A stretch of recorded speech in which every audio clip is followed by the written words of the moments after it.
bring in a union day. Hands up, ladies and gentlemen. Do you want a Union Day holiday? It's popular. I think that's your answer then. Okay.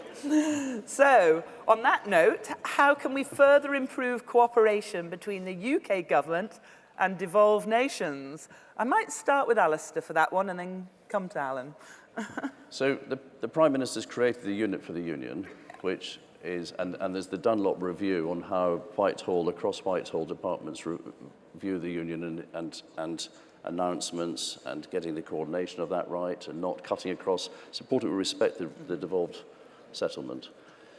And by respecting it but strengthening it through financial support, and getting more more government, hopefully conservative, government ministers on the ground in the various parts of the United Kingdom, that's very important. I think, possibly if I talk about Scotland for a moment, over 12 years of an SNP government, I feel that we have retreated, Westminster's retreated from Scotland too much, and we need to get more UK government ministers from BEIS and DCMS and all the other departments out there championing the cause, getting the message across, and showing the people of Scotland that we are truly one United Kingdom, and we are strong because the sum of our parts is not as great as our whole. Our whole is something quite impressive, and we'll get that message across, and we will get more money invested into those nations. Excellent, and maybe by having a Scottish Conservative government in Scotland. We'd like that.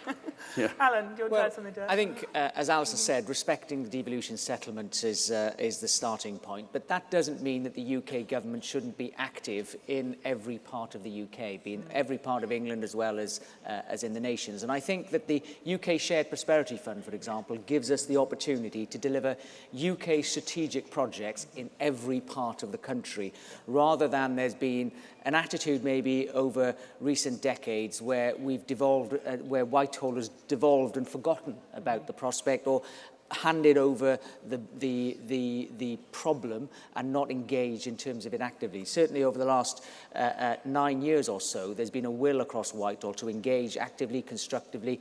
We've devolved further, but that doesn't mean that we don't also have a responsibility to deliver some of those projects too. Exactly.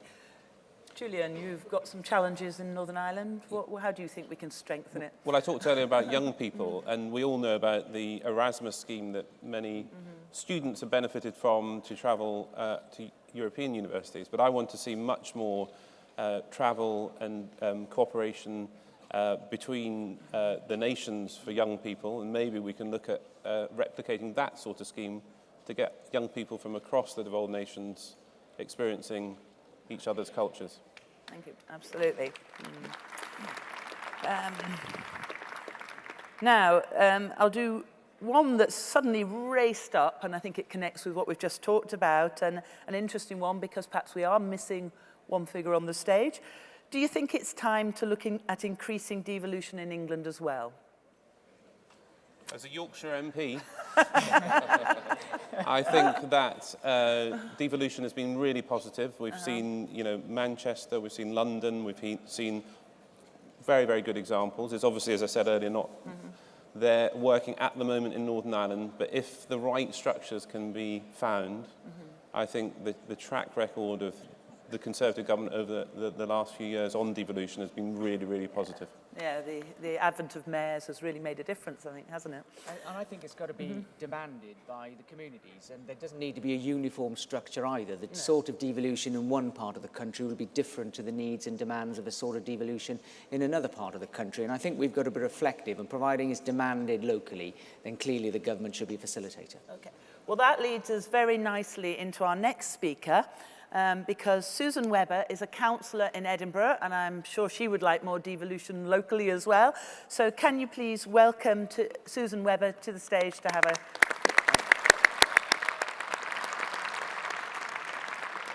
Good morning, conference, and thank you, Michelle. It's been just over 5 years since I had my political awakening. In 2014, I rolled my sleeves up and got stuck in. I got stuck in to preserve and protect the United Kingdom and to save Scotland from the threat of independence.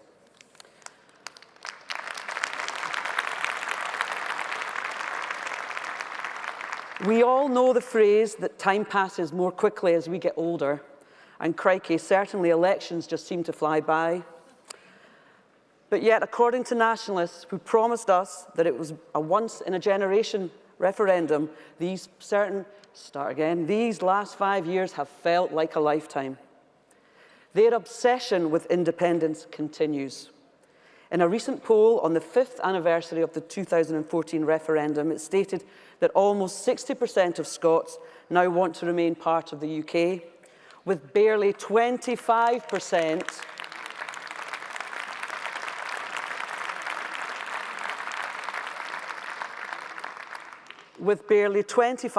backing the First Minister's timetable for independence. So you really would think that the nationalists elected across all levels of government would be rolling their sleeves up and knuckling down to deliver basic services, to grow our economy, improve our education system, and support our NHS. But one after one, sector after sector, standards have dropped to the bottom of the table of results. Though the nationalists have an answer for that, they just pull out of the rating systems altogether. And most recently, despite the promises from the SNP Cabinet Secretary that the children's ward at my local hospital would fully open again this month, it will not. And this may be small fry given to our £150 million National Children's Hospital in my city that has been delayed by yet another year, at a cost to the local health board of £1.4 million a month. Breaking promises comes far too easily for them. And now my very own Member of Parliament has seized upon what she sees as the Brexit opportunity. She is trailblazing a path for her own leadership challenge, stoking the flames of division and inflating her very own girly SWAT ego. So I think you know who that is. Joanna Cherry, QC MP for Edinburgh South West, is conveniently ignoring the devastating impact independence would have on her very own electorate. One with a vast UK defence presence, one with an economy heavily reliant on the financial sector. And all of this is under threat by their independence agenda and associated uncertainty that the nationalists continue to peddle. It is imperative, conference, that each and every one of us in the UK and every single one of us in this room leave today, roll up our collective sleeves and get stuck in to strengthen our union. Thank you very much.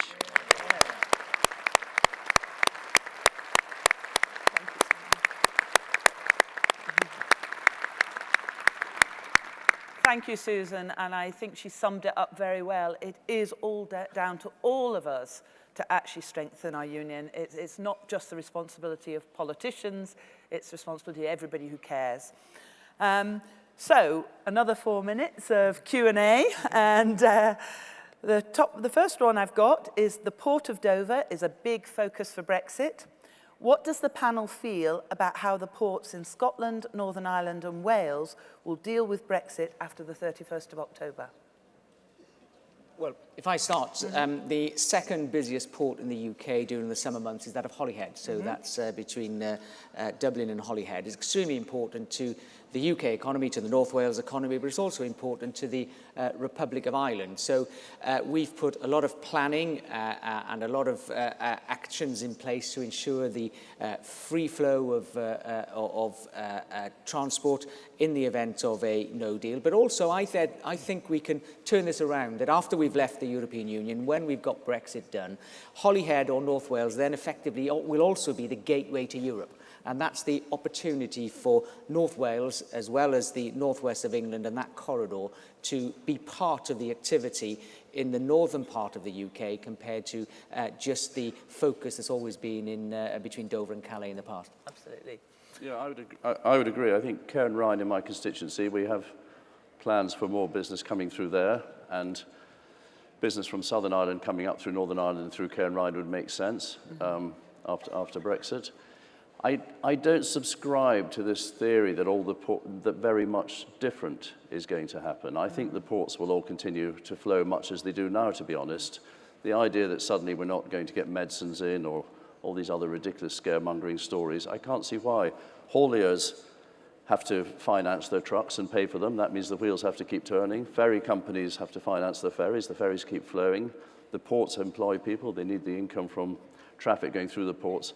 This idea everything's going to seize up and there's going to be a disaster, especially in the event of a no-deal Brexit, I think is absolute nonsense. Business will find a way through. Absolutely.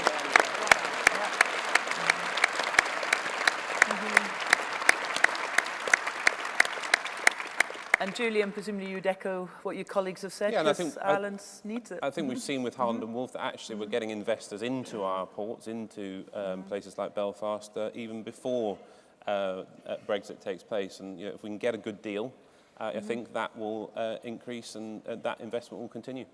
Excellent.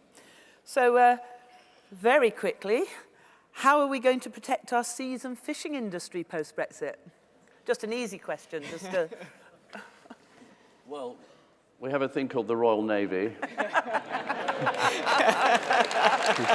there they are.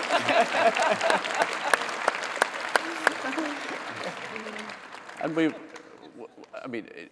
obviously our sea fisheries are a hugely valuable asset to Britain, and coming out of the common fisheries policy is a great advantage to us.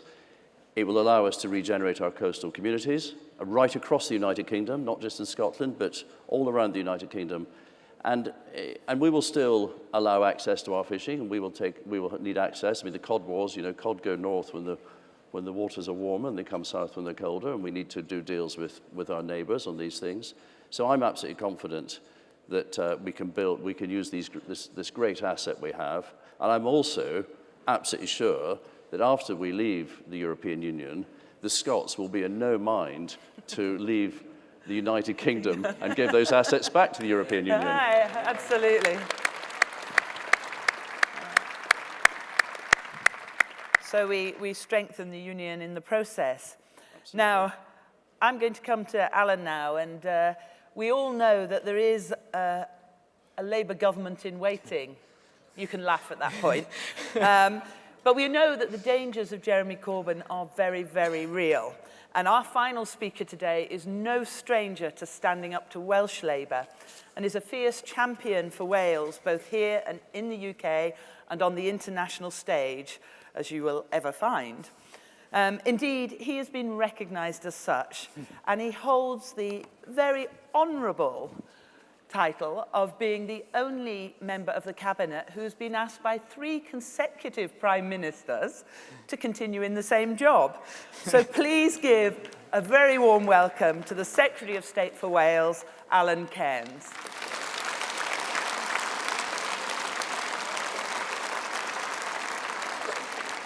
Wel, diolch yn fawr iawn, Michelle. Mae hwn yn ddadl ofnadwy o bwysig, nid yn unig I ni fel gwlad, mae'n achlysur ofnadwy o bwysig I danlinellu cyfansoddiad y Ddeyrnas Unedig a llwyddiant ein gwlad Cymru a'r Ddeyrnas Gyfunol. So I suspect you absolutely agree with everything I've said. Well, what I did say was Wales is the greatest nation in the UK, so I'm glad that you agree. Now, it's a privilege to share a platform with Michelle and my good friends and cabinet colleagues, Julian Smith and Alistair Jack. Now, although we work closely together and agree on almost everything, don't accept a single thing that they say about rugby. They know absolutely nothing. Now, take my word for it, it's a racing cert that it will be Alan Wynne-Jones who will be lifting the Rugby World Cup in just a few weeks' time. But we will all absolutely agree that as we leave the European Union, our union, the Union of the United Kingdom, will become more important and relevant than ever before. Our union is the most successful union of nations in human history. It's not forced, it's practical, it's pragmatic, it comes together through natural bonds, a family of nations with a common culture and shared identity. The way we identify ourselves, how we feel as people and how we express our loyalties can be complex, but nationality doesn't have to be mutually exclusive. I am proudly British, but I'm also proud to be Welsh. It's a union where each nation and region contributes to the success of the other, where each community can excel in, be it manufacturing, technology, services, or agriculture, all contributing to the greatness of our nation. Now, Wales has great strengths. In aerospace, half of the world's passenger aircraft have wings that were built in Broughton.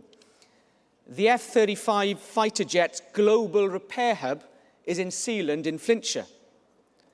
The world's largest compound semiconductor cluster is in South Wales, where much of the technology in your smartphone was developed. We're part of the cybersecurity golden triangle and also have the best new nuclear offer anywhere in Europe. Cardiff University is the world's leading centre in precision medicine. And I could highlight so many more areas in fintech, tourism, food production, because as we all agreed a little earlier, rural Wales rears the best lamb in the world too.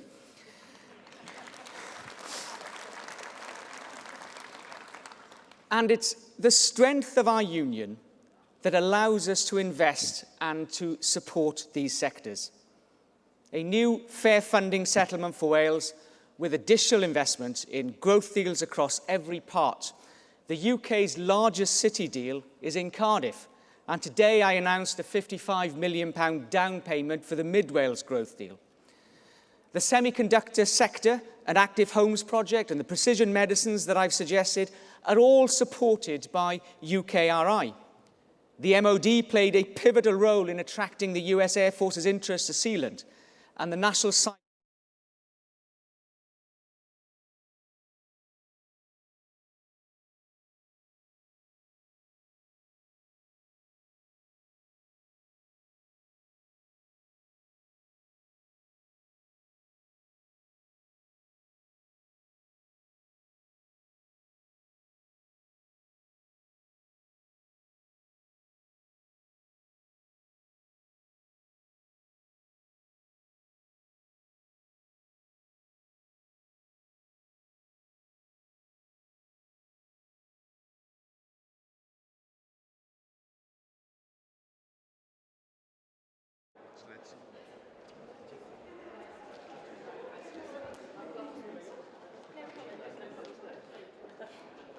Morning, hi.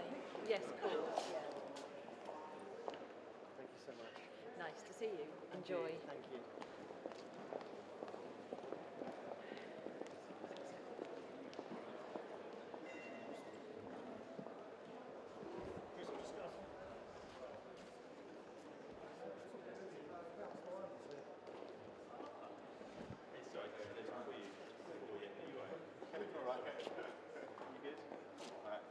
All right, how are you? It's so nice seeing you. You well? Very well, thanks. Good, nice to see you. Hello, Shams. Oh, nice to see you. How are you? Nice to see you. Well, I wasn't going to get up to Yeah, I've been to 3 days. So if we can get such a statue watch on telly, somewhere on film. It's fairly cheap. Oh, is it? Oh, fantastic.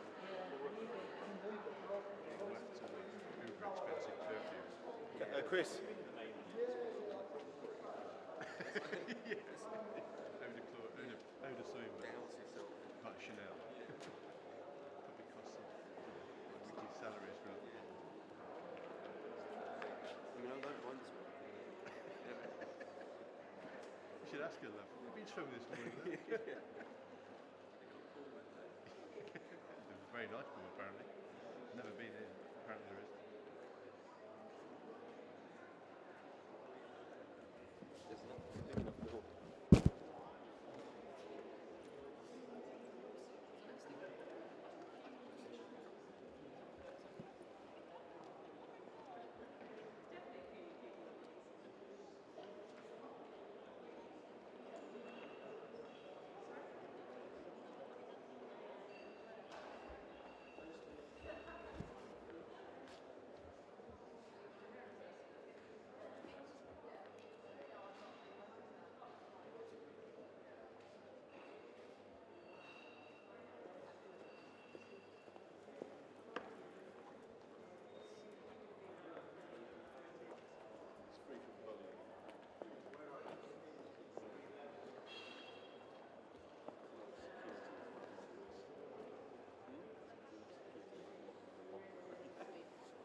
ignoring the will of the people and attempting to undermine our unity as a nation won't distract the public from your failings on the Welsh NHS and the education system. After 20 years of Welsh Labour, we've seen money wasted and squandered and an obsession with restructuring and centralising powers away from doctors and nurses and teachers. Now is not the time to look inward. We need to think big, act decisively, and grasp the great opportunities before us as we leave the European Union.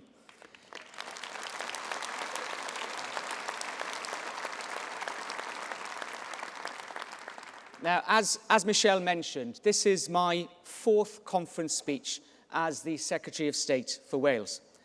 A job which, as the son of a welder at the Port Talbot Steelworks, growing up in the Swansea Valley, I could never have dreamed that I would be doing. I have the privilege of travelling the length and breadth of my home nation, of talking to some truly inspiring people, visiting some of the most innovative, ambitious and exciting businesses and communities. I also have the opportunity to talk to international investors, to global traders who are looking at the UK in a new and exciting way.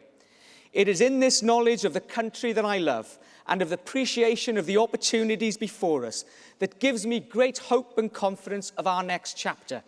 Confidence we come together as people of different backgrounds, different communities and different nations. But as Conservatives, we want the same thing: to get Brexit done, to move on to deliver the people's priorities, a united nation, a fairer society and a global Britain. Thank you very much.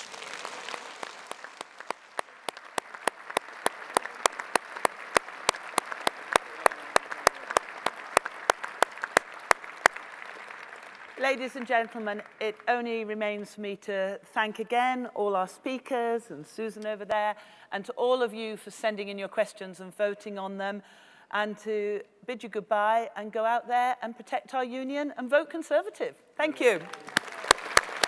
Thank you, gentlemen. Thank you.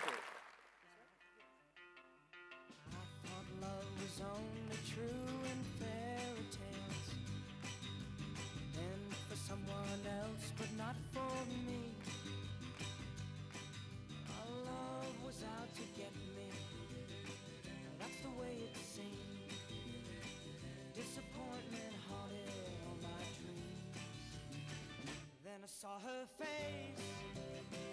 Now I'm a believer. Not a trace of doubt in my mind. Ladies and gentlemen, please welcome your chair, Dr. Caroline Johnson, and her panel.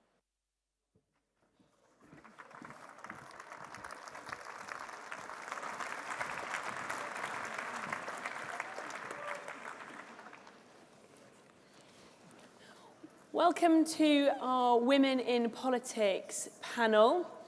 My name is Dr. Caroline Johnson. I'm the Conservative Member of Parliament for Sleaford and North Hykeham in Lincolnshire.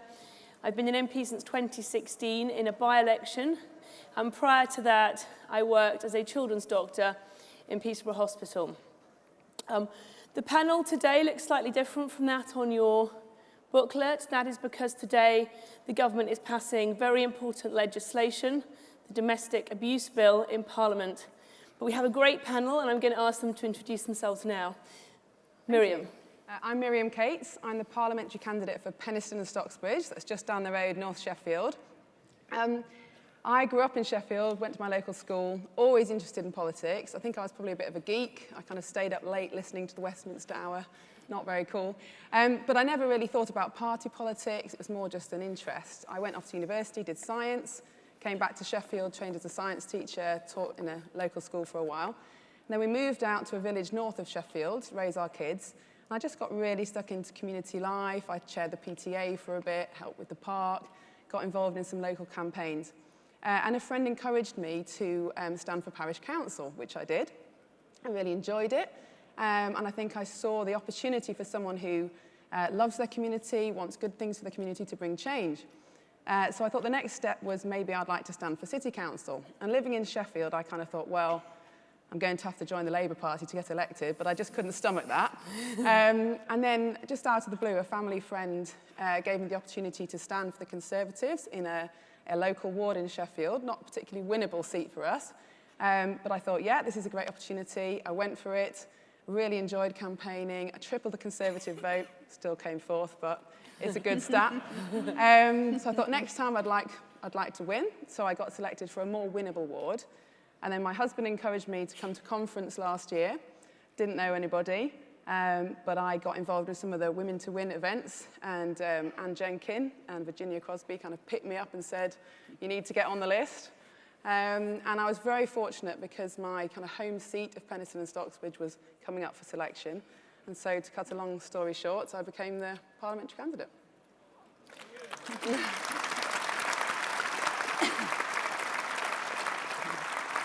Thank you. Gillian. I'm Gillian Keegan. I'm the Member of Parliament for Chichester. And I grew up about 25 miles from here. Somebody's from Chichester here. In a place called Knowsley. Anyone going to go? Whoop, no. So I went to the local comprehensive school. I left school at 16. Everybody did. I started an apprenticeship in a car factory. And Knowsley has a 42,214 majority, so I didn't actually meet a Conservative in Knowsley at all, let alone voting or understanding how I was going to get to the Conservative Party. I grew up in a Labour family. My granddad's a miner, my dad builds motorways, my mum's a secretary, my nan worked in a biscuit factory, everybody grew up in council houses. But I was starting work, I was in a car factory, and it was a heavily unionised car factory. And I was studying at the same time. They studied me all the way, they sponsored me all the way up to degree level, and I was studying all about globalization and business. I was thinking, these do not make any sense. And then I had the perfect example of what a Labour government would look like, which is Derek Hatton's militant leadership of Liverpool City Council.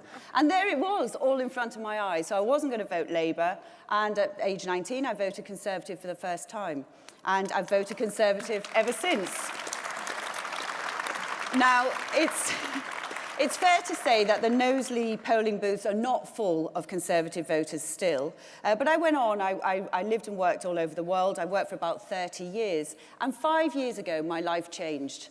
Now, like all good stories, it started in a bar. I met Baroness Anne Jenkin in the theatre at the interval, and she was with someone I knew from the Japanese business world, very random. And she said to me, have you ever thought of being a Conservative MP, which is a completely random thing to say to somebody in the theatre, but that's what they do. And there's a campaign called Ask Her to Stand. And everybody, if you see somebody anywhere that you think might be a Conservative MP, ask them to stand, because 5 years later, they may be a Conservative MP. Women to Win, the CWO, they all helped me on my journey.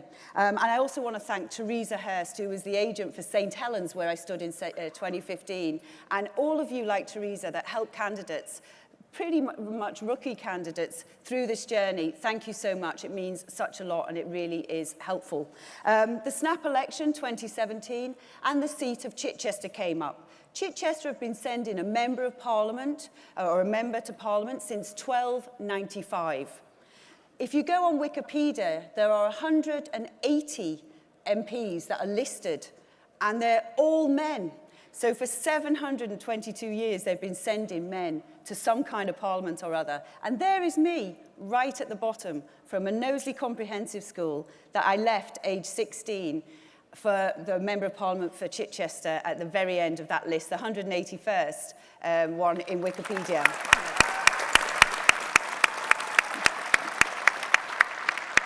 And that is the party that I joined, that I have been a member of, and that I have voted for since I was 19. The party of aspiration, the party of social mobility, and the party of meritocracy. Thank you.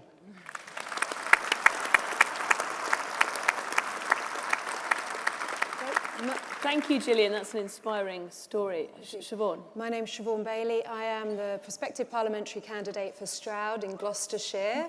Got some whoops.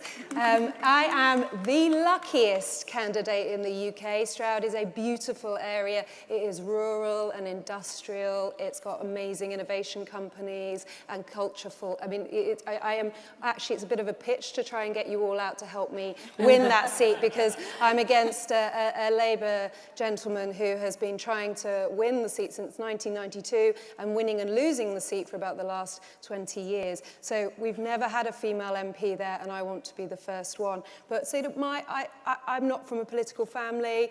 I didn't really get involved in politics until about 5 years ago myself. It started by being canvassed by a fabulous woman who is now one of my best friends. And because I am somebody who makes eye contact with people and ends up on a committee, I very quickly had a big box of leaflets to try and deliver before the end of the week. And then I was asked by somebody who's also a friend 3 times, a gentleman councillor in the place I was living, 3 times he asked me to be a councillor, and I made excuse after excuse. I was too busy, my work, I'm a lawyer, didn't fit around, but he persevered, and I'm so glad he did, because fast forward to 2017, I stood for the London seat of Bermondsey in Old Southwark. I became a reliable 4th, but I did increase my vote share. Reliable 3rd, sorry, I'm misspeaking. But I did increase my vote share, and I really enjoyed it. And then I stalked Stroud. It was the only place I wanted to stand. It was the only seat I applied for, and I'm genuinely chuffed to bits. I'm already running campaigns for further education, for high streets, for our accessibility for our train station. No day is ever the same, and if Bercow has his way, no hour is ever the same in politics. And I can highly recommend getting involved. So like Gillian, I get involved with the Ask Her to Stand campaign. I'm an ambassador for the 50-50 Parliament, and I am saying to all women in the audience here and also watching, this is your first hashtag Ask Her to Stand moment. I'm asking you now, and I hope you get involved. Thank you so much, Siobhan. Ladies and gentlemen, last week I was honoured to be asked by our chairman to be the party's vice chairman for women. And I'm really looking forward to getting stuck in, to getting more women involved at every part of politics and every part of our party, and ensuring we have a manifesto with great policies to attract women voters. We have some questions today. These questions are coming to my iPad from the floor. And so the first question is a really important one, because it's going to really help me in that job. So the question is, how can we attract more women, younger women, into the party? Miriam. Well, I think politics in general doesn't have a great reputation at the moment. I think it's seen as kind of combative and aggressive. And as women, sometimes we prefer to be collaborative, work together and be less like that. But I think we just need to get the numbers up. We have more numbers, more people will want to join. No, as women, I don't like being the only woman in a room. And I think other women probably feel the same way. So we need that kind of critical mass. And I think once we've got that, then it will be easy to attract other women. But I think perhaps the question is, if they're not coming to us, we need to go to them. So I was at a great event a couple of evenings ago, the launch of the Women's Entrepreneurs Network, which was brilliant. And the approach there is to look for women who are entrepreneurs, talk to them about politics and why Conservative government is so important for entrepreneurs, and then get them attracted that way. So perhaps we need to go to where young women are, sell the benefits and the importance of being involved in politics, and ask them into the party from there. Thank you. And Gillian, you said in your speech that you were attracted to the Conservative Party as 19, as a young woman.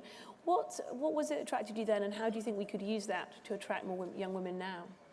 The Conservative Party makes sense. It's the oldest and most respected party in the world for a reason. And that's because it's at the heart of its economic policy. It makes sense, and it makes sense to pretty much everybody in the country. I always used to think, if you took the badge Conservative away and took the badge Labour away and did a blind tasting in anywhere, actually, a supermarket, everybody would choose the Conservative Party values, everybody would choose the Conservative Party and its policies. But the brand is what we need to... And why did I? Because I looked beyond the tribal politics. I looked beyond, you know, what everybody else had done, what my parents had done, what my grandparents had done, what everybody before them had done. And sometimes, actually, in the past, in my, you know, maybe my great-grandparents, it was probably right, actually, for them to vote Labour, perhaps at the time, because we're obviously a very working class, and they would have probably needed to have more rights. But the Conservative Party today, whether you're an entrepreneur, whether you want, if you want to get on in life, it is the right party. If you want to solve any of the problems about public services, the thing about the Labour Party is they sit there and they admire the problem. They almost wallow in it. They do not set out to solve it.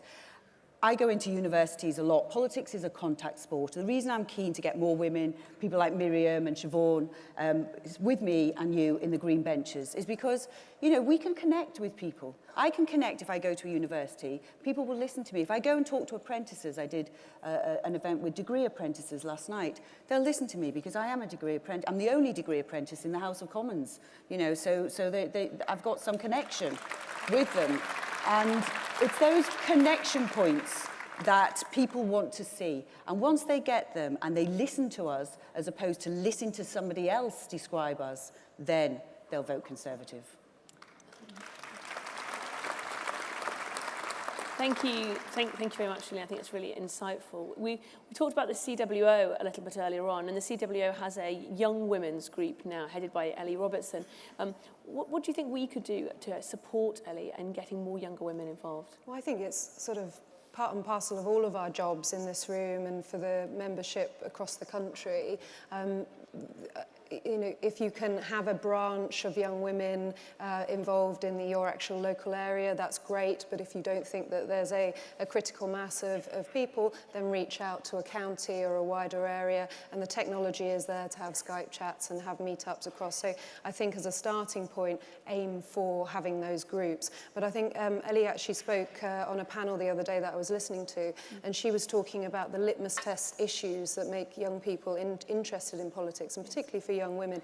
We're thinking about, you know, housing, think about the activist and the campaigning that's been done on FGM or the upskirting bill that we passed. You know, those sorts of things that get people involved, that make people realise that politics isn't a dry, boring issue. It isn't just people in suits. It is actually things that people can affect, that can affect everyday lives. And I think social justice issues, environmental issues, those things are really capturing young people's attention. So I think if the branches can look at that while holding the groups themselves, it would be very helpful.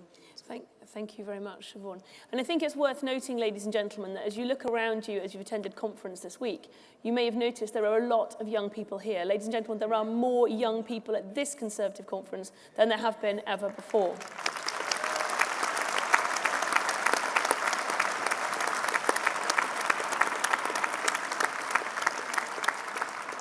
So we're going to go on for another one of your questions, another question from the audience. So the next most popular question, perhaps a slightly difficult one, is social media a major blocker from encouraging women to stand in Parliament? Are you asking me? Well, we'll start with Gillian this time. Gillian, you're an MP. You've gone through this process. Yeah, I remember when I first got my first social media account, and I was a parliamentary candidate in St Helens, South and Wiston. So I wasn't really expecting to win this seat, but I was hoping to get second for the Conservatives for the first time. It wasn't my home seat, but lots of my cousins lived there. So I set up this account. And I put some picture. I think I'd gone to a college and spoken to some people there, some of the students. And I put a picture up. And then I got on the next day. And usually when you get on Facebook, you've got this sort of, 9 notifications. I had hundreds and more notifications. I thought, oh, they obviously love me, very popular. And then I went on, and it was a ton of abuse from people who've never met me. And it shocked me, actually. And then that night, I couldn't actually sleep very well, but I did get over it the next day. And I found one compliment from somebody who'd put about 5 really nasty things. And right at the end, he said, my girlfriend says you've got nice hair. And I thought, well, that's it. I'll take that as a compliment. It is dreadful. I try to use them now more strategically. So Twitter's the worst, but it's got political activists on. If I'm on Twitter, I do everything that will drive my opponents mad. Every nice thing I do, every compliment I get, I retweet, mundane things as well. So I'm not too overtly political, because then you end up with fights that people have got hashtags. Instagram's lovely. Instagram's lovely. Lovely pictures. You've got filters. Takes 20 years off you. Perfect. It couldn't have come soon enough. And then you've got Facebook, which is actually how you get in touch with your community. And Facebook, the community do look at what you say. They do, on the whole, they will respond very well. The thing that makes me laugh most now is when I get negative comments.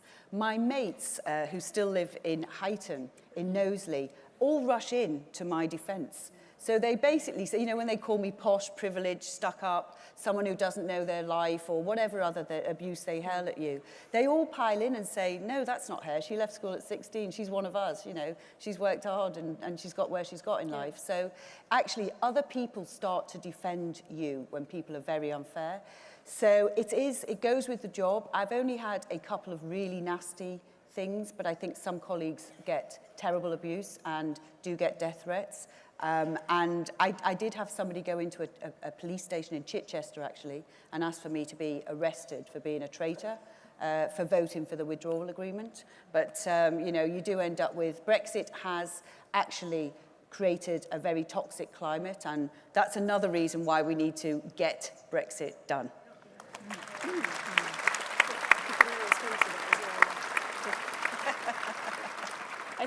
I think we can certainly agree that we definitely need to get Brexit done, and it's certainly the messaging in the party and conference today certainly would corroborate that too. Siobhan, what's been your experience of social media? Have you been able to use it to your advantage as well? I think Twitter is an absolutely toxic hellhole, actually, but I do use it. I think it is a time and energy drain, and I do use it, but I don't respond to people. And there's loads of people that some of you, so I'd love to respond. That people give me really positive feedback. I'd love to respond, but I can't respond to you and then not respond to the really difficult people. And actually, so I've decided just to take a stance of what my opponents call Tory on broadcast only, but they can naff off. And the best advice I have ever had, the best advice I've ever had is just don't read the comments, and I'm not perfect at that. There's some days you want to self-flagellate and you just sit and you go through them, and it is problematic. But yeah, Twitter for political and national staff, expect to get the hassle. Facebook for local, and I find that really engaging, and if I get time, I really enjoy talking to local residents, and Instagram for cats, which is just a joy. So please follow my Instagram if you want cheering up. So. Thank you, Siobhan. Miriam, do you have any comments about social media? I mean, the short answer to the question, does social media put women off going to politics? I think it's probably yes, because I think unlike in other professions or jobs, you are being very exposed, your family life's being very exposed. I've got 3 kids, I dread the day that their photos end up out there. And it is a scary thought. Bizarrely, the first thing that went through my head when I was selected was, I've got 5 books outstanding at Stocksbridge Library. If that gets on Facebook, I'm never going to get elected. And, it's utterly ridiculous, but you just think every detail of your life could be exposed. But I think, on the other hand, we are the first generation who are going to be, as politicians, who are going to be affected by this. And so we've got a duty to kind of break ground for the next generation. And I think what Gillian said is really important about getting supporters to wade in. I think nice, normal, sensible people probably normally just duck out when it starts to get horrible. But actually, if nice, normal, sensible people waded in at that point, it would soon become socially unacceptable to make these kind of comments. And we've seen transformation in society, things like drink driving, sexist shouts by builders, those kind of things, where they have become socially unacceptable by us as a whole society coming together and calling these things out. And I think if nice, normal people call these things out, then eventually culture will change. And then the next generation of young women coming up will not face this same nightmare that is being seen at the moment. Thank you, Miriam. So going back to our questions from the floor, the most popular question at the moment relates to men. And it says, how can we encourage the men in our party to support the women in politics?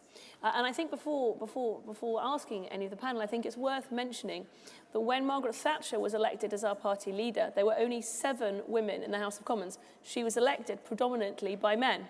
And when Theresa May was elected as the leader of our party, she was elected predominantly by men. So I know that men in this party and in this room have given great support to women. But what do you think we can do to get them to do more to support women? Simone. Knock about with us a bit more, I think. Because I have an incredible support network of male Gloucestershire MPs. I'm the only Labour blob in the middle of some brilliant Conservative MPs in Gloucestershire. So they're all brilliant. If I pick the phone up, they will help me. And on my way up here, you know, in terms of going through selection, I've always had an awful lot of support. So I think actually men are doing an awful lot, and we probably don't get enough credit vocally because we're constantly talking about what else we can do as a party. So I think that is really important. And I also feel that you know, we need to make sure that good people get on in the party. You know, we need more women, we need more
You know what I'd like to be in life? A Conservative Member of Parliament. That's going to make me so much more popular. I'll be able to go on the streets. Everyone's going to love me wherever I go. You know, it's not a normal thing, actually. And we need more people to actually be encouraged from all different walks of life to do it. And then when they get here, we really need to help. Particularly people, there are some people who've dreamed of being the Prime Minister or an MP from a very early age. Or World King, indeed. Why stop there? Why stop there? But there are people who've done that. But there also are people who haven't, and they need help navigating the way. And obviously, there's more men in the party. There's more male MPs. But, you know, obviously, we've started with a bunch of fantastic male MPs who do everything they can to encourage us. Well, not to outshine them, actually, I guess. That's right, and it's worth mentioning that both our Prime Minister Boris Johnson and our Chairman James Cleverly have made it clear that they're committed to ensuring that our candidates list moves towards containing both 50% of men and 50% of women. And also worth noting that this week we have selected 15 parliamentary candidates for seats up and down the country, and 8 of those selected on merit, not on quota, not on one woman shortlist. 8 of those selected on merit this week have been women.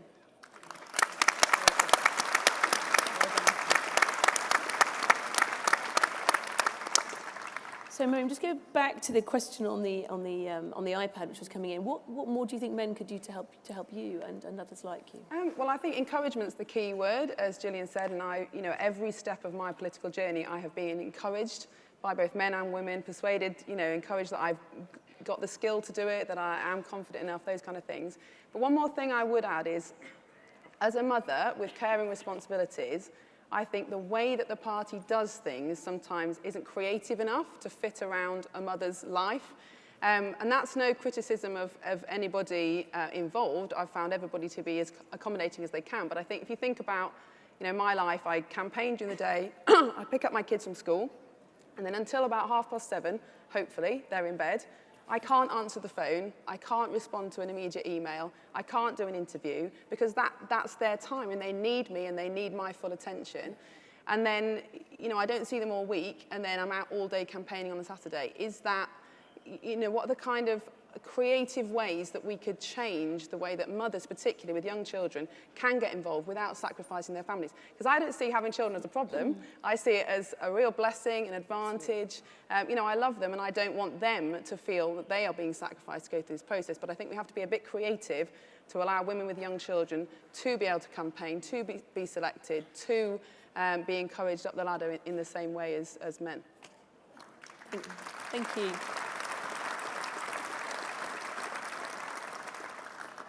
Now, we know that women's votes are important, and women's votes are particularly important because women make up 54% of the electorate. So there are more women voters than men voters. And that brings me to another question from our floor. Why should women vote for us? Let's start with Gillian. You know, I used to say, you know, what people say, why did you vote Conservative? And I said, well, I got a calculator.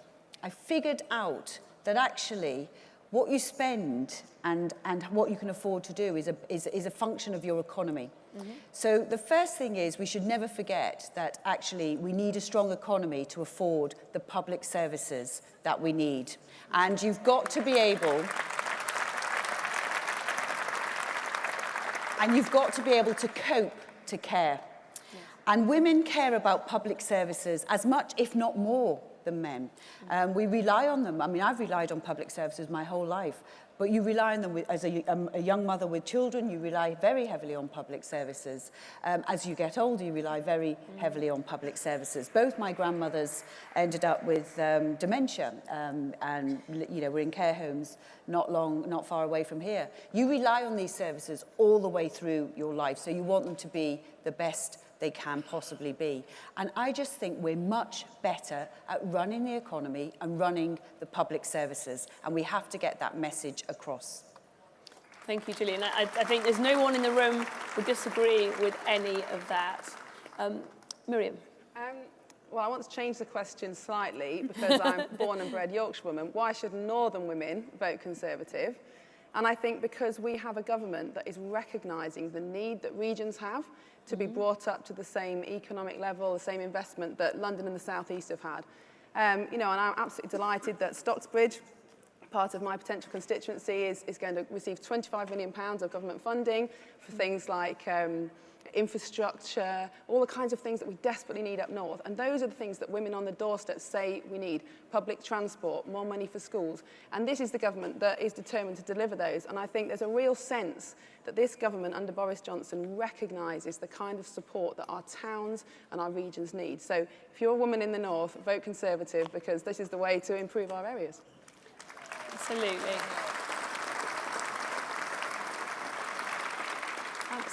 Absolutely. And Siobhan, what do the women of Stroud tell you? Well, most people on the doorsteps at the moment tell me they're naffed off with Parliament, so that's the main conversation. But, you know, I think what we haven't done as a party, that is not just speaking to women, is actually talk about our values. And Gillian touched on this earlier.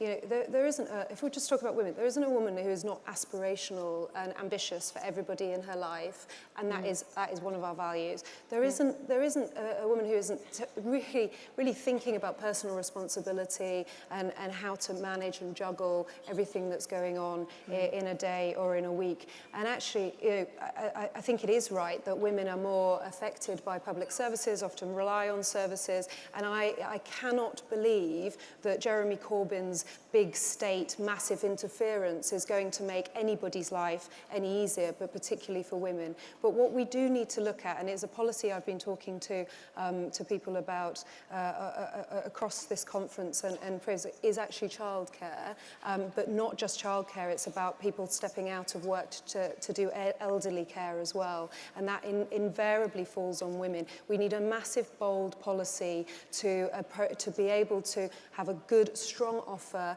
to families who are caring in various different guises. And when you've got the Labour Party saying they're going to have universally free childcare, we know it's probably not deliverable. We know it's not sustainable, and we also know it's another one of their bribes. bribes, but actually when you've got that as the flashing light, we've got to come up with something bolder. So, yes, we've got an awful lot to offer women. We do need to do more to explain our values and everything that underpins what we do, but we also need to think about some really strong policies that are going to pull people in on the doorsteps. So. Thank you.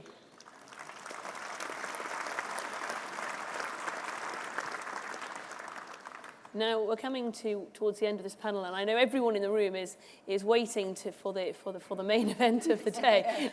Although I'm delighted with the turnout to discuss women's issues. But perhaps I could ask you all.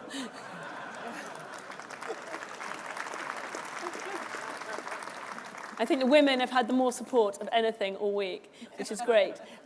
But perhaps I could ask you just to, in 1 minute, sum up what you think politics can do for women and women can do for politics. Well, I think politics at its best gives us the opportunity to bring change. And as women, as mothers, as daughters, wives, partners, we are so invested in society, we're so invested in public services, we're invested in schools. And politics has the power to change those things. But if we don't speak up, if we don't have a voice, no one's going to speak for us. And I think, sometimes it takes some courage to get over that starting line, to stand, and being encouraged is so vital. But politics is the power to change, and all women want positive change. So there is definitely a role for women in politics. Thank you. Siobhan? Well, I think I would just appeal, actually, while I've got you all here, on 3 points. I think I never, ever, ever want to see the Conservative Party move to all women shortlists. I always want us to be selected on our merits. But we absolutely need to work together to make sure that does not come in. So I think to all the members in the room, whether it's mentoring, whether it's financial support going into Women to Win or the All Women, the Conservative Women's Organisation, anything that you can do, whether it's even having a word with yourself and having another think about how you are approaching selections in your area, you can do that work and we can create the culture change. To chairmen and women and the association executives, you have the real strong cards in this game, and I think it is really important, and the party will help you if you want to have a think about how we're selecting in our different areas. And then to anybody in the room, I've said this already, but this is your first time being asked to stand if you've ever thought about getting into politics at any level, and really do get involved. We're all here to help. So I think that's my main appeal for today. Thank you.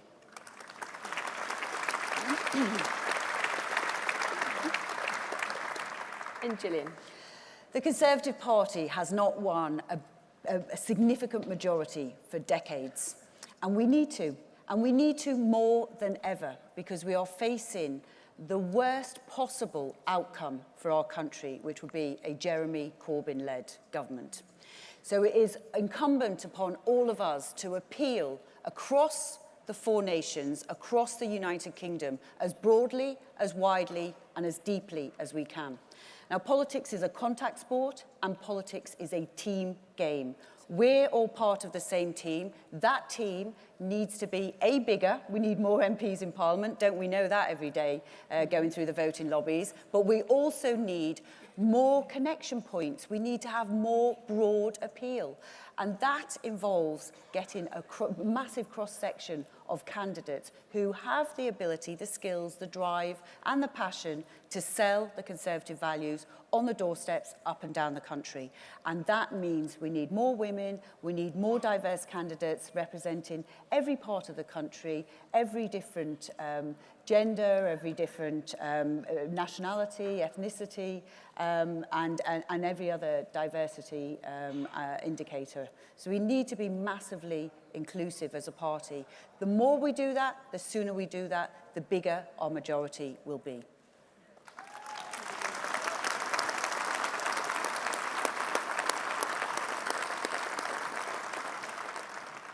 Thank you, Gillian. Well, I think we'd all agree that that has been a really useful and informative session where we've learned a lot about women's politics. I'd be grateful if you could show your appreciation for our fantastic panel, Miriam, Gillian and Siobhan.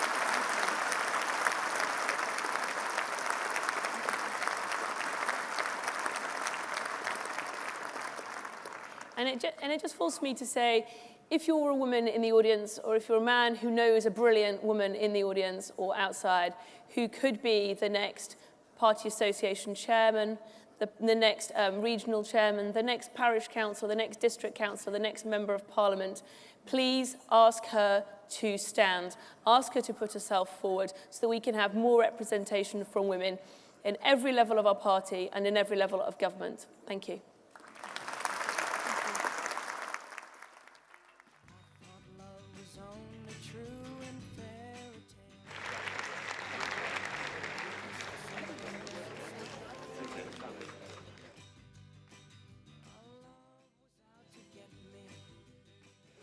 Once you've got a feel, you can cover it. Like it's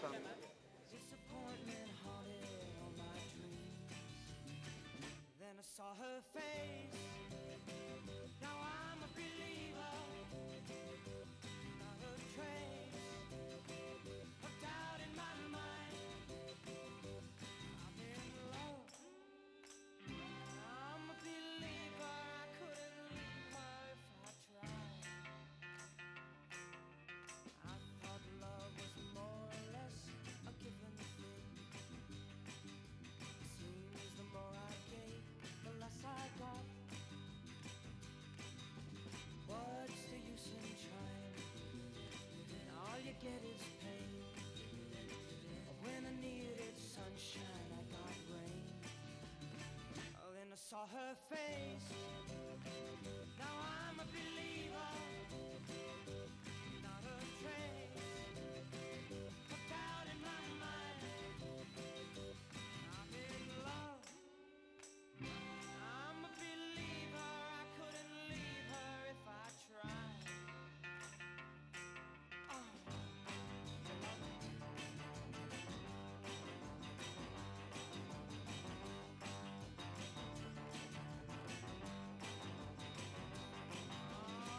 Love was out to get me. Now that's the way it seemed. Disappointment haunted all my dreams. Then I saw her face. Now I'm a believer. Not a trace of doubt in my mind. I'm in love. I'm a believer. I couldn't leave her if I tried. Yes, I saw her face. Now I'm a believer. Not a trace of doubt in my mind.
first step is the hardest, the challenge of what comes next. But the opportunities that come from stepping into the world make it worth it. No matter how big or small, the first step means something. Throughout the history of our country, the people who have taken bold steps are the ones who have taken Britain forward. The innovators, the entrepreneurs, the leaders. And now Britain is taking an ambitious leap into a brighter future where the opportunities are immense.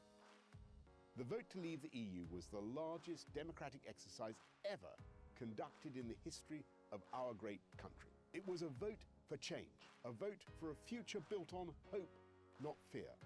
A vote for the very best of what Britain is and can be. But in the last 3 years, nothing has changed, and it's no wonder people are fed up with politicians. We are going to restore trust in our democracy. We will fulfill the promise Parliament made to the people. We will get Brexit done. Because getting Brexit done means we can focus on Britain's priorities once again. Safer streets, with 20,000 new police officers over the next 3 years. Better education, with more funding for every child. And improved hospitals, with record investment in our NHS. The naysayers will tell you that this is a time of fear and uncertainty and doom, but they are wrong. This is a time of hope and opportunity, a time when our shared future has so much potential. Britain, an open, outward-looking, dynamic, free-trading country, a country ever more united with better infrastructure, better education, and new technology. That is the Britain that we can build together. The path before us leads to a brighter future if we have the courage to take the first step.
Good morning, everybody. Thank you very much. Thank you all very much.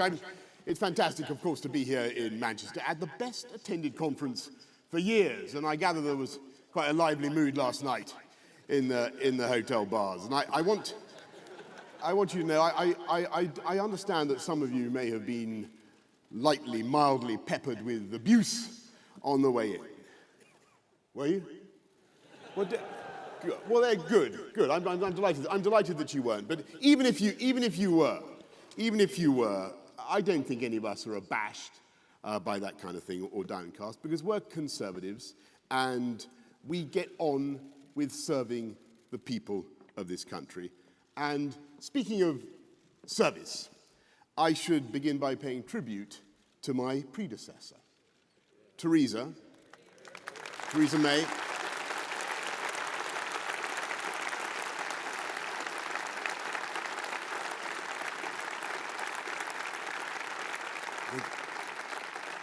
I know the whole conference remains full of gratitude to you and to Philip May for your patience and your forbearance and Yes, we will continue with your work of tackling domestic violence and modern slavery and building on your legacy. I've been Prime Minister for only 70 days, but I've seen so many things that give me cause for hope. Hospitals that are finally getting the investment to match the devotion of the staff. Schools where standards of reading are rising through the use of synthetic phonics. Police colleges where idealistic young men and women are enrolling in large numbers now to fight crime across the country. Shipyards in Scotland that are building superb modern Type 26 frigates for sale around the world. And every one of those high-wage, high-skilled jobs in shipbuilding, in government, is a testament to the benefits of belonging to the United Kingdom.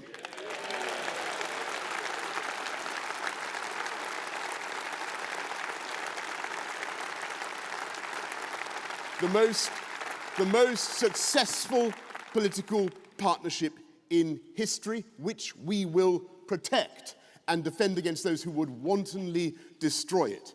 And I say to Ruth Davidson as well, thank you, Ruth, for everything you did and have done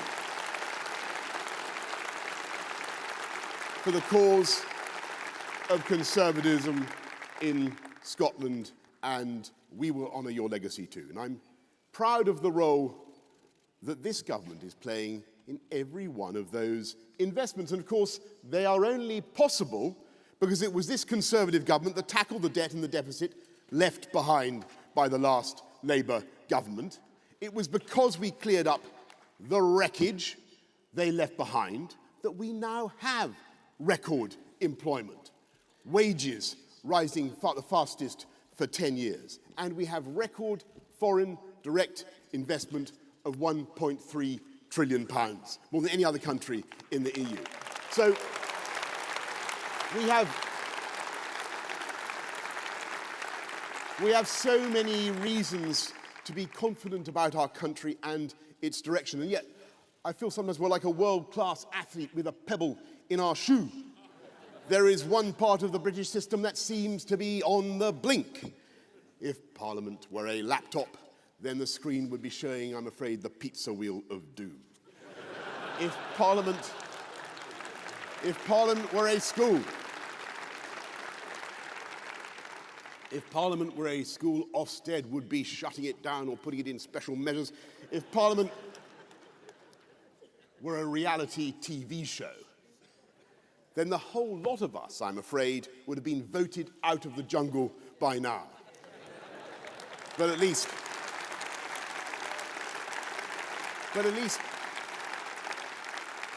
we'd have had the consolation of watching the Speaker being forced to eat a kangaroo testicle.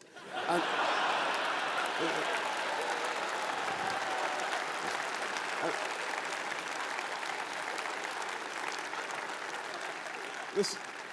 the sad truth is that voters have more say. Voters have more say over I'm a celebrity than they do over this House of Commons, which refuses to deliver Brexit, refuses to do anything constructive, and refuses to have an election. Just at the moment, when voters are desperate for us to focus on their priorities, we're continuing to chew the super-masticated subject of Brexit, when what people want, what Leavers want, what Remainers want, what the whole world wants, is to be calmly and sensibly done with the subject and to move on. And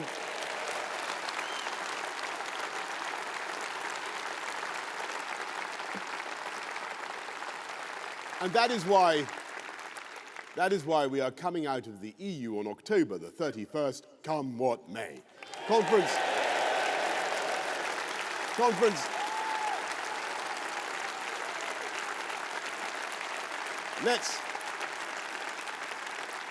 Let's get Brexit done. We can, we must, and we will, even though things have not been made easier by the surrender bill. We will work for a deal with our EU friends, but whatever happens, we must come out by the end of October. Let's get this thing done, and then let's get ready to make our case to the country against the fratricidal anti-Semitic Marxists who were in Brighton last week. Last week, Jeremy Corbyn had a number of damaging and retrograde ideas in his speech. He wants a 4-day week, which would slash the wages of people on low incomes. He wants to ban private schools and expropriate their property, even though it would cost the taxpayer £7 billion to educate the kids. He wants to stamp out excellence in schools by banning Ofsted, the inspectors who ensure that schools are safe for our children. But he had one good idea. He had a whole paragraph repeating what he has said every week for the last 3 years. He wants an election now. or that is what he was going to say. Poor fellow. The only trouble is that the paragraph was censored by John McDonnell or possibly Keir Starmer, so we have the astonishing spectacle of the leader of the opposition gagged and prevented by his colleagues from engaging in his constitutional function, which is to try to remove me from office. And in this age of creative litigation, I'm surprised that no one has yet sued him for breach of contract.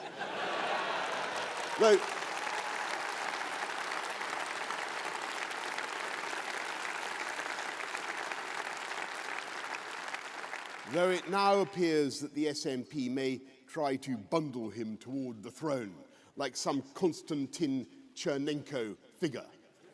Look it up. Reluctantly propelled to office in a Kremlin coup, so that they can get on with their program of total national discord, turning the whole of 2020, which should be a great year for this country, into the chaos and cacophony of 2 more referendums. A second referendum on Scottish independence, even though the people of Scotland were promised that the 2014 vote would be a once-in-a-generation decision, and a second referendum on the EU. I mean, can you imagine another 3 years of this? But that is the Corbyn agenda. Stay in the EU beyond October the 31st, paying £1 billion a month for the privilege, followed by years of uncertainty for business and everyone else. As for the Lib Dems, their idea of serving the national interest was to write to Jean-Claude Juncker, urging him not to give this country a better deal. Well, when the leader of the Liberal Democrats has called for a second referendum while pledging to campaign against the result. It's time to respect the Trade Subscriptions Act, my friends, and take the word Democrat out of Liberal Democrats. I'm afraid... After 3 years...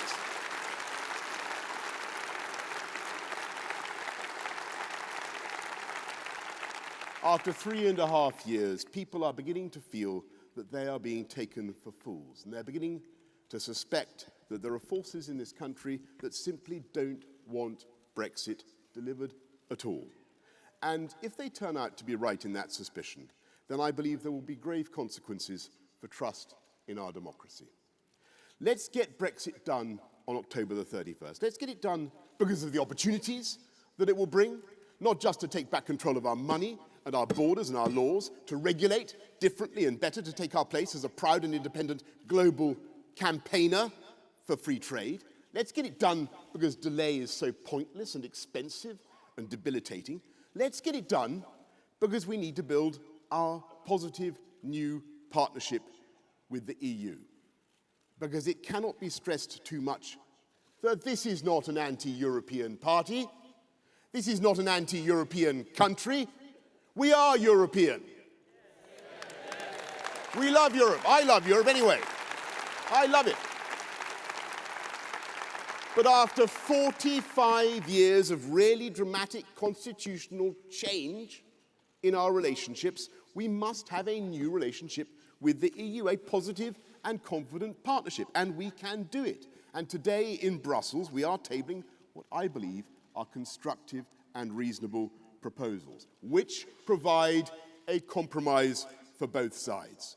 We will, under no circumstances, have checks at or near the border in Northern Ireland.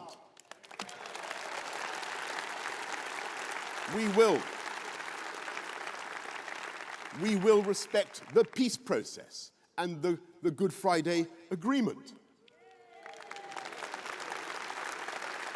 And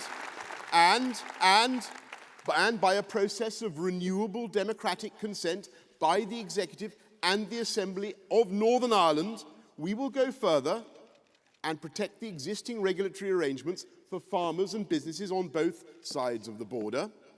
And at the same time, we will allow the UK, whole and entire, to withdraw from the EU with control over our own trade policy from the start.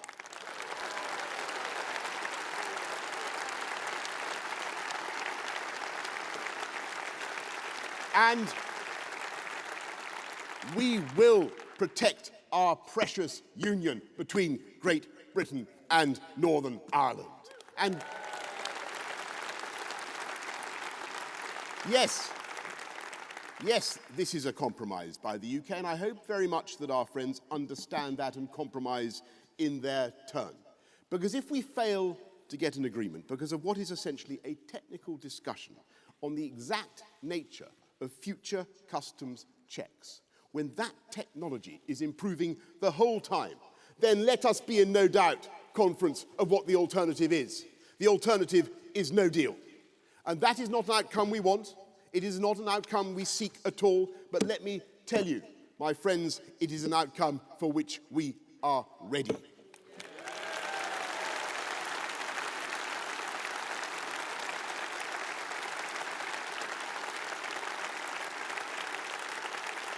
Are we ready for it? Yes, we are. Are we determined to resolve this? Yes, we are. Let's get Brexit done by October the 31st, because we have to get on and deliver on the priorities of the people. To answer the cry of those 17.4 million who voted for Brexit, because it is only by delivering Brexit that we can address that feeling in so many parts of the country that they've been left behind, ignored, that their towns were not only suffering from a lack of love and investment, but their views had become somehow unfashionable or unmentionable. And let's get Brexit done for those millions who may have voted Remain, but who are first and foremost Democrats. And accept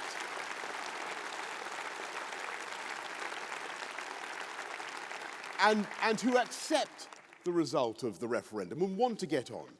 And when I say that I want us to work together now to bring this country together, of course you're entitled, it's the first time I've spoken to you as party leader and Prime Minister at this conference, you're entitled to ask about my core principles and the ideals that drive me and are going to drive me as your Prime Minister. And I'm going to follow the example of my friend Sajid Javid, who gave a brilliant speech. I'm going to quote that supreme authority in my family, my mother. And I know that there are some keen students of alleged divisions in my family on matters of the EU.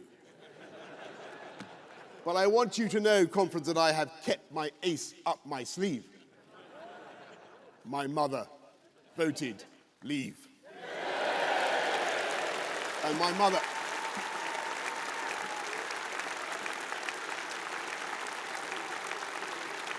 It's true. It's true. My mother taught me one thing. She taught me many things, but she taught me to believe strongly in the equal importance, the equal dignity, and the equal worth of every human being on the planet. And now, that may sound banal. That may sound banal. That may sound trite, but it is not. It is not. You have to understand that and believe in that. And there is one institution in this country that sums up that idea. The NHS is holy to the people of this country because of the simple beauty of its principle. That it doesn't matter who you are or where you come from, but when you are sick, the whole country figuratively gathers at your bedside and does everything it can to make you well again. And everybody pays to ensure that you have the best doctors and the best nurses and the most effective treatments known to medical science. And after 70 years, the results are, on the whole, amazing. When I was a kid, the word cancer was a death knell. Heart attack was a terrifying thought. Well, we are slowly beating back the legions of disease. This country has seen the fastest falls in breast cancer in Europe, but we have so much more to do. On Monday, I went to the North Manchester General Hospital, and I saw the incredible work that they are doing with maxillofacial reconstructive surgery on people who only a decade ago would have been probably permanently disfigured by their traumas. People for whom hope and confidence is so important. And I talked to the patients, every one of them bursting with praise for the staff, for their energy and care. But that conference, that fantastic hospital, was built in 1876 to serve the workhouse. And we were walking down long, narrow Nightingale wards that were designed by the pioneer of nursing. And as one of the managers told me, it's asking professionals to work in that environment is like asking a Premiership footballer to play on a ploughed field. And so I was proud to tell them that under this government, we will totally rebuild that hospital. And thanks to the work of Health Secretary Matt Hancock, we're not only recruiting more doctors and nurses and training them, but in the next 10 years, we will build 40 new hospitals in the biggest investment in hospital infrastructure for a generation.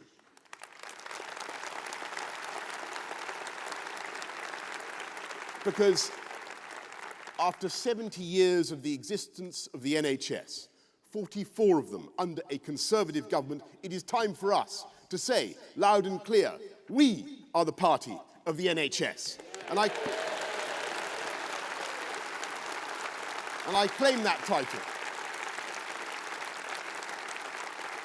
I claim that title because it is our one nation conservatism that has delivered and will deliver the economic growth that makes those investments possible. And it is we Conservatives too who will solve the problems of social care and end the injustice that means so many people have to sell their home to pay for their old age. And if you ask me, how are we going to do it? How are we going to pay for it all? How are we going to grow the UK economy? I will tell you, it is by raising the productivity of the whole of the UK, not with socialism, not with the deranged and ruinous plans borrowed from the playbook of Bolivarian revolutionary Venezuela, but by creating the economic platform for dynamic, free market capitalism.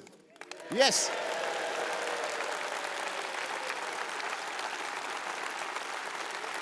You heard that right.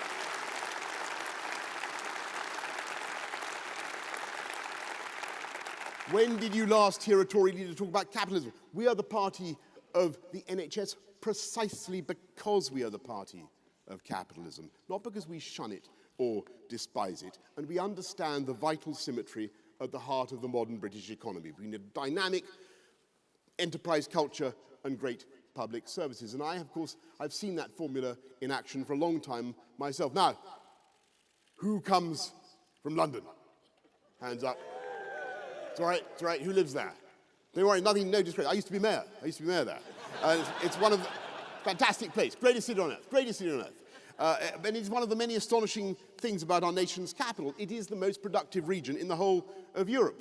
For lots of reasons, in 1863, amongst other things, we were the first place to think of putting trains in tunnels and that kind of thing. And yet there are many other regions of the country that are far less productive. And that represents not just an injustice, though of course it does, but a massive opportunity.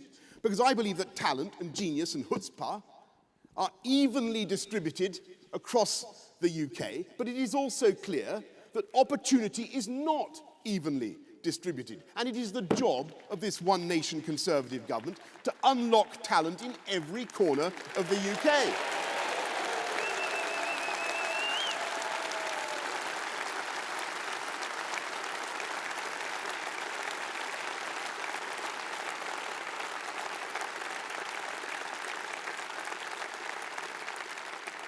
Because that is the right thing to do in itself, and because that is the right way to release the economic potential of the whole country. And the first thing you've got to do, basic hygiene, if you're going to spread opportunity, is to insist on the equal safety of everybody's street wherever they live. And that's why we're recruiting 20,000 police officers. Thank you, Pretty, and indeed thank you, Saj. And that is why we are committed to rolling up the evil county lines drugs gangs.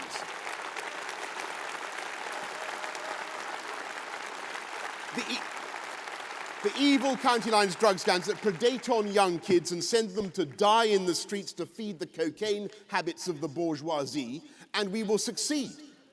And yes, we will be tough on crime. We will make sure that the police have the legal powers and the political backing to use stop and search, because it may be controversial. It may be controversial. It has to be done politely and in accordance with the law. But believe me, when a young man, and I'm afraid it's almost invariably a young man, is going equipped with a bladed weapon, there is nothing kinder or more loving or more life-saving you can do than to ask him to turn out his pockets and produce that weapon. And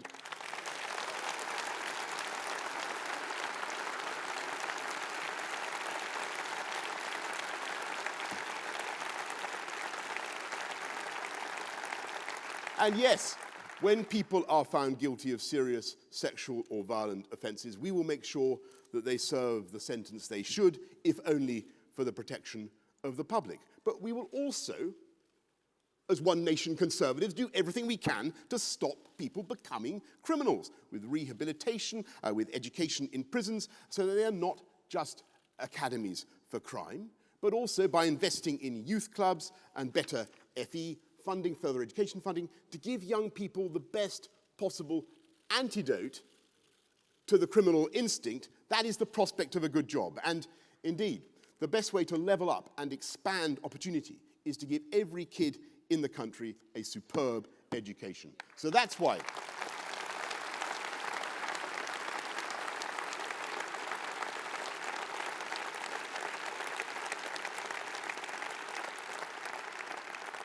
That's why we're levelling up education funding across the country, with the schools that have fallen furthest behind now seeing the biggest increases, so that every child has the chance they deserve to express their talents.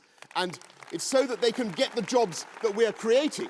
It's so that they can get the fantastic jobs that we are creating, that we're improving connectivity, investing in transport, a fantastic project of Northern Powerhouse Rail that is now getting the go-ahead from Manchester to Leeds, just the first leg, and of course a huge new programme of rail, not of rail improvements, but of course of road improvements as well. And I'm thinking of the M60, the A66, what are the other ones, Sad? You recited them yesterday. The A358, the A303. They're huge. The Lincoln roundabout. There's a huge range of things that we will be investing in now. And furthermore, I admit, and it's been exposed in the past, I'm a bit of a bus nut. And I confess that I like to make and to paint slightly inexact, very inexact, models of buses with happy passengers inside. I'm actually more interested in the passengers than the buses, but never mind.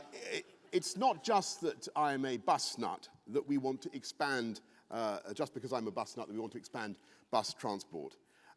We want to make our buses cleaner, greener, zero carbon, zero emission across the country, with contactless payment by card or by phone, so that people want to use those services. We get the cars off the roads, we reduce congestion, we reduce pollution, and a good bus service can make all the difference to your job, to your life, to your ability to get to the doctor, to the livability of your town or your village, and indeed to your ability to stay there and start a family, have a business there, And it's for exactly that reason, to increase connectivity and livability, that we are now accelerating the program for gigabit broadband so fast. And well, it's going to be...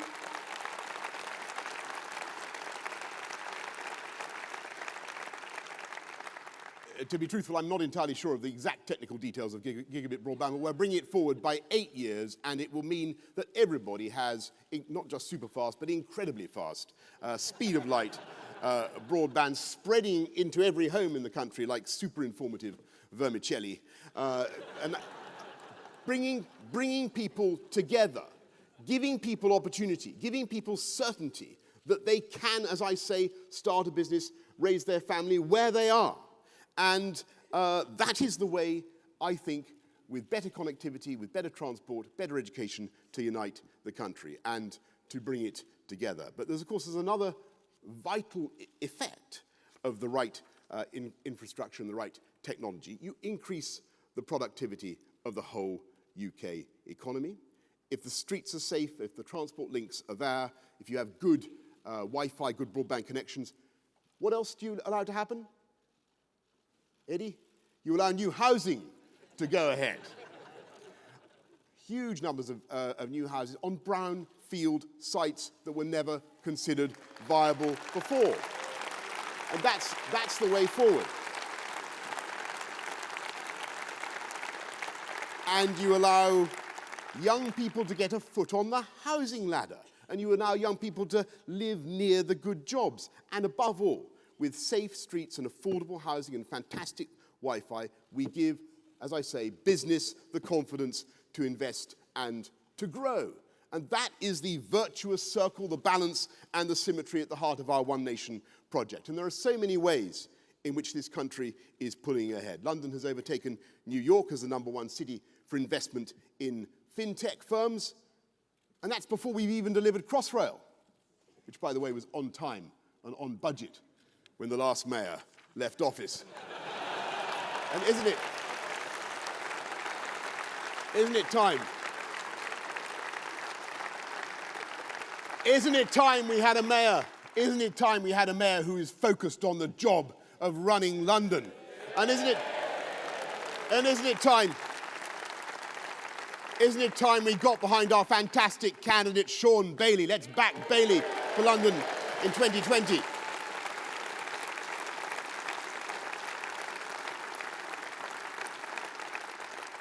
And here in Manchester, things are stormy ahead. We're seeing an extraordinary growth in genomics, a flood of inward investment from banking and insurance to IT. And that's before we've delivered Northern Powerhouse Rail, linking up the whole of the northern region in the way that we're going to do. In the West Midlands, we are already seeing a 21st century industrial revolution in battery and low carbon technology, just as the West Midlands led the world in the previous industrial revolution, the 19th century. Absolutely true. 1 in 5 electric vehicles sold in Europe is now made in this country. That's a fantastic thing, and we're going to increase it. We're going to accelerate. We are going to have a battery gigafactory. A battery gigafactory. And that is before we have even begun with Mayor Andy Street's brilliant vision of a West Midlands metro system. That's the future. It's linking up the urban centres of the West Midlands in the way that needs to be done. That's what we Conservatives are going to do. It's always Conservatives who lead the way on great infrastructure projects. And with infrastructure, education, technology, we are going to drive up the productivity of this country and bring it together. Now look, I don't for one moment doubt the patriotism of everybody on all sides of the Brexit argument, but I'm fed up myself of being told that our country can't do something when I passionately believe that it can. And thanks to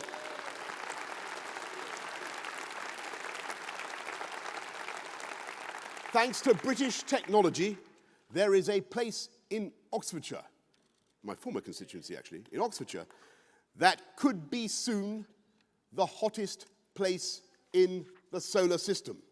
In fact, I think they told me it was already the hottest place when I went there.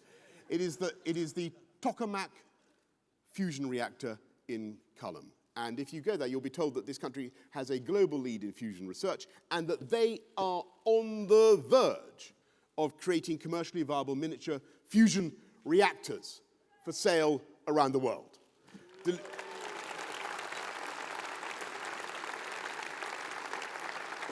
Delivering virtually unlimited zero-carbon power. Now, I know that they have been on the verge for some time. It's a pretty spacious kind of verge. But I think they tell me now they're really on the verge of the verge. But I remember, but all you skeptics, I remember it was only a few years ago when people were saying that solar power would never work in cloudy old UK. And they said that wind turbines would never pull the skin off a rice pudding, remember that? Well, there are some days now when wind and solar power are delivering more than half our energy needs. And we're going to be zero carbon, carbon neutral by 2050. We can do it. With new technology, we can do it. We can become carbon neutral by 2050. We can beat the skeptics. We're already using gene therapy to cure blindness. This country leads the world in satellite technology, and we're building 2 spaceports, one in Sutherland and one in Newquay. And soon we'll be... Thank you. The whole of the UK is going to benefit from these investments. And soon we will be sending missions to the heavens, geostationary satellites, which will be, by the way, infrastructure in space. It will be of huge value to this country. Now, conference, can you think of anyone who could trial the first mission? Can you think which communist cosmonaut we should coax into the cockpit?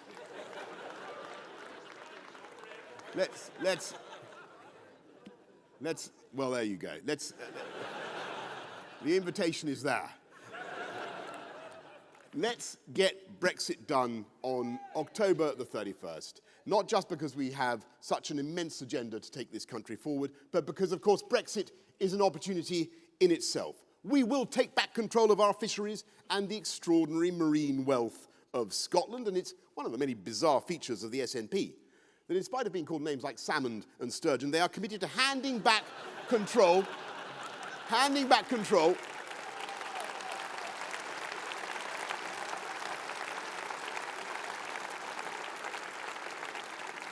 They want to hand back control of those fish to the EU. Alistair, we want to turbocharge the Scottish fishing sector. They would allow Brussels to charge for our turbot. You could see that one coming. You could see. But it's true. It's true. We will be able to allow UK business, when we leave the EU, we'll be able to allow UK businesses and manufacturers to have bigger tax breaks for the investments they make in capital and new technology. We can, out of the EU, we can do free ports. We can use the tax regime to do free ports and new enterprise zones. We can ban the cruel shipment of live animals that has offended the British people for so long.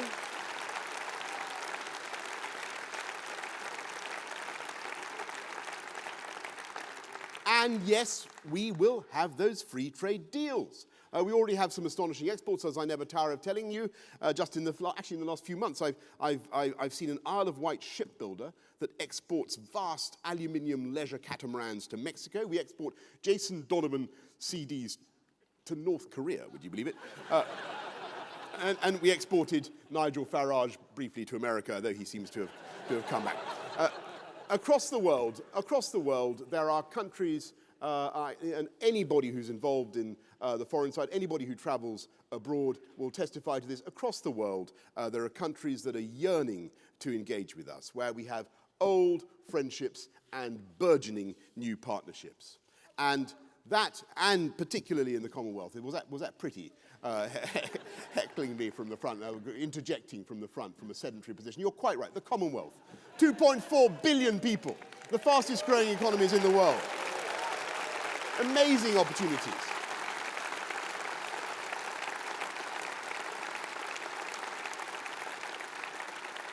And that is our vision for Britain, a country that is open, outward-looking, global in mindset, insisting on free trade.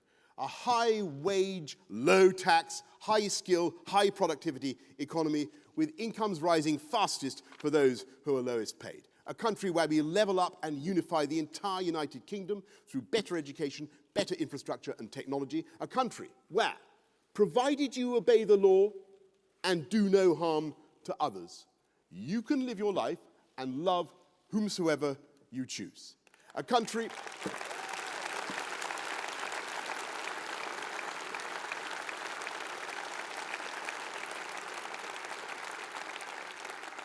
that leads the way with clean, green technology and reducing the greenhouse gases that cause climate change. A country that is happy and confident about its future. That is the vision for the country we love.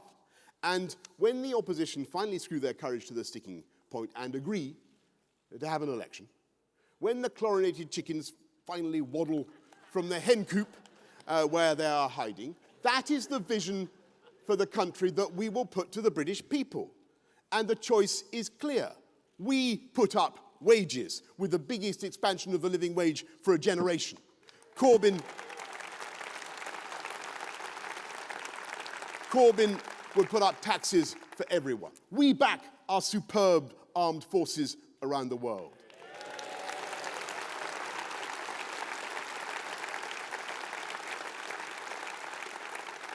And look after our veterans. Corbyn has said he wants the armed forces disbanded. We want an Australian-style points-based system for immigration. Corbyn has said he doesn't even believe in immigration controls. If Jeremy Corbyn were allowed into Downing Street, he would whack up your taxes, he would foul up the economy, he would rip up the alliance between Britain and the United States, and he would break up the United Kingdom. We cannot allow it to happen.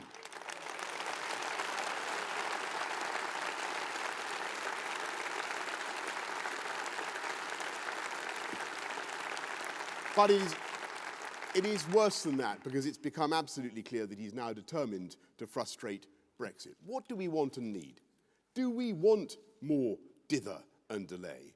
Do we want to spend another £1 billion a month on EU membership when that could be going on the NHS? No. Let's get Brexit done. Let's finally believe in ourselves and what we can do. This country has long been a pioneer. We inaugurated the steam age, I think here in Manchester. We inaugurated the atomic age, the age of the genome. We led the way in parliamentary democracy, in female emancipation. And when the whole world had succumbed to a different economic fashion, this country and this party, under a female prime minister, pioneered ideas of free markets and privatization that spread across the planet.